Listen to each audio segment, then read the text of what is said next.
May I have the finalists in humorous duet acting down here in contestants row. Up here on stage, let's see the finalists in prose reading.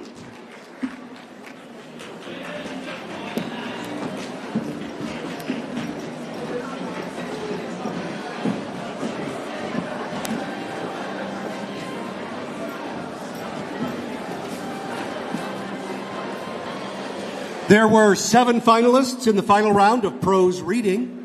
In 7th place, from York, Lucas Bear.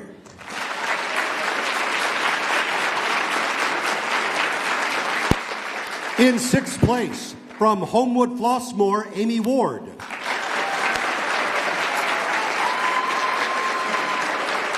In 5th place, from Oak Lawn Community High School, Maya Quinones.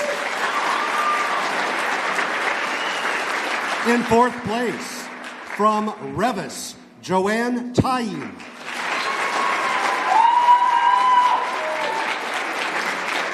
In 3rd place, from Wheaton Warrenville South, Eliana Sheehan. Your tournament runner-up from Prospect High School, Emily Caravello.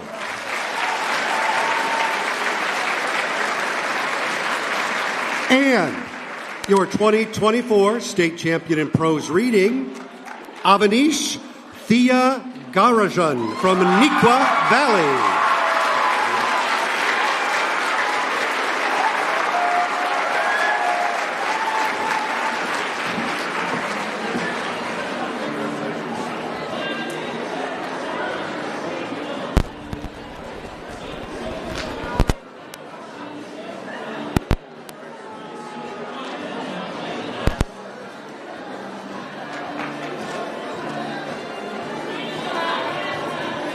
All right, open your jacket. No, okay, my bad. All right, pocket, whatever one you care about. Great. So much. Every year. Like, please start putting pockets in the dirt. All right, close your jacket around them. Let me take, one more second. Can I just see the first page? Thank you. I almost forgot that. And your state champion in prose reading, Avaneesh Thiyagarajan from Neuqua Valley.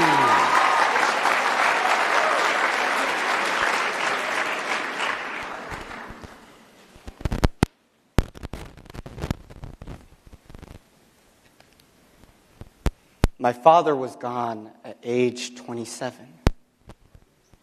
He was young, way too young. Cancer doesn't pick its victims. And when my mom and I were in the hospital just after he died, a nurse came by to comfort me with a shoebox under her arm. The box was full of sealed envelopes with sentences where the address should be. Your father told me to give you this. He spent the whole week writing these, and he wants you to read these. Hey, be strong.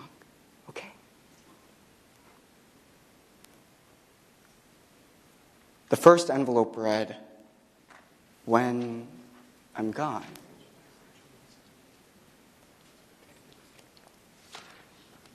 The National Alliance for Children's Grief says that about 5% of children will lose a parent before the age of 15. Through no fault of their own, they miss out on an adult who, at least in theory, would have guided them through the most important moments of their lives. But what if that parent didn't disappear entirely? When I'm Gone, by Raphael Zoller. Son, if you're reading this, I'm dead. I'm sorry. I didn't want to tell you. I didn't want to see you crying. But I still have a lot to teach you. So I wrote these letters for you. You must not open them before the right moment, okay? This is our deal. I love you. You're the man of the house now.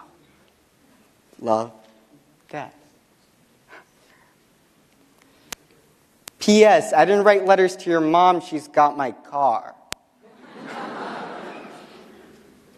You know, that box became the most important thing in the world for me. I told my mother not to open them. Those letters were mine, then no one else could take them. I knew all these life moments written on those envelopes by heart. And then life started. My mother started dating. This one boyfriend was worthless. I thought she was humiliating herself by dating him. He had no respect for her. She deserved something a lot better than a guy she met at a bar. I still remember the slap she gave me after I said the word bar. Well, I deserved it. And that's when I remembered a specific letter, which read, "When you have the worst fight ever with your mom, now apologize to her. I don't know why you're fighting and I don't know who's right, but I know your mother. So a humble apology is the best way to get over this. She's your mother. She loves you more than anything in this world. Apologize. She'll forgive you." So I rushed to my mother's room. I apologized and I handed her the letter. And it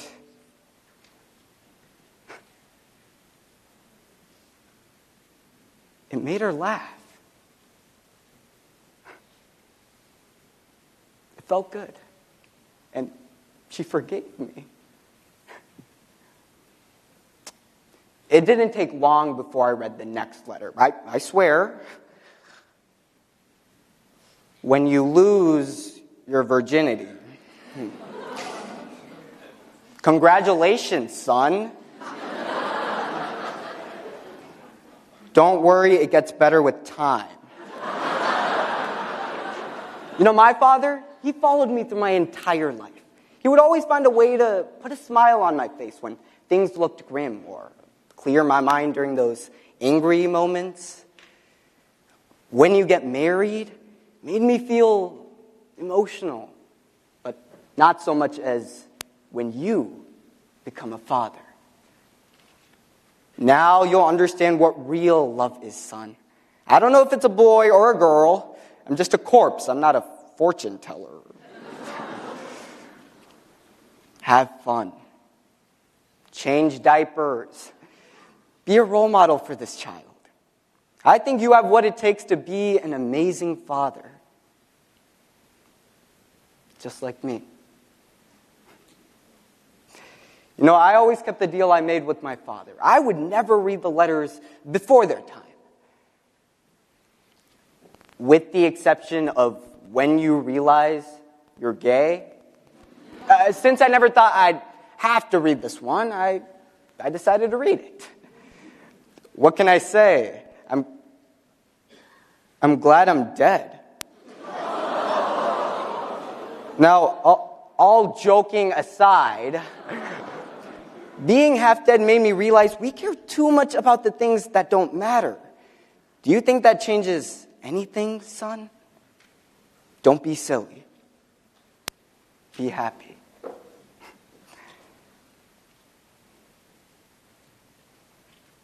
The most painful letter I read in my entire life was also the shortest.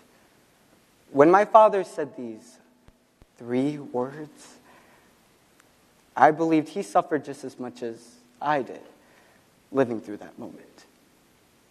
It took a while, but eventually I had to open when your mother is gone.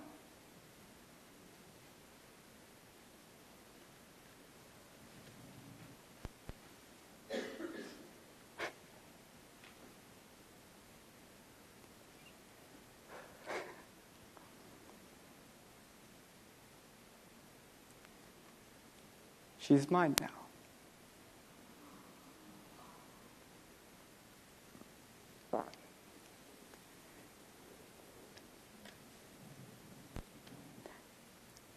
I would always wait for the next moment, the next letter, the next lesson my father would teach me.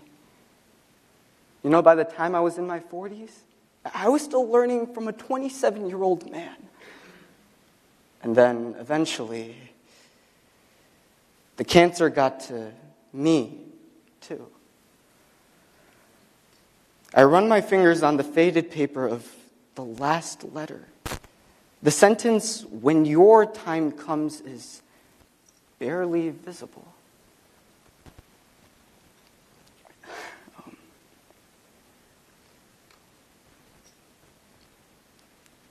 I don't want to open it.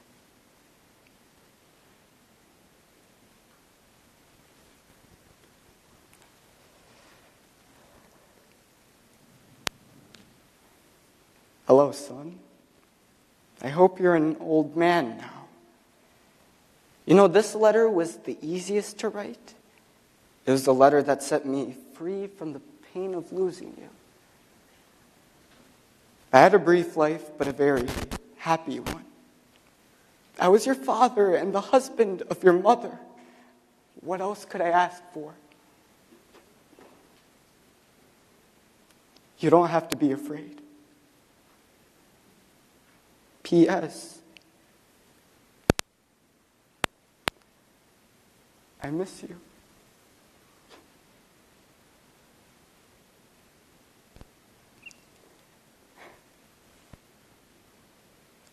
I miss you too, Dad.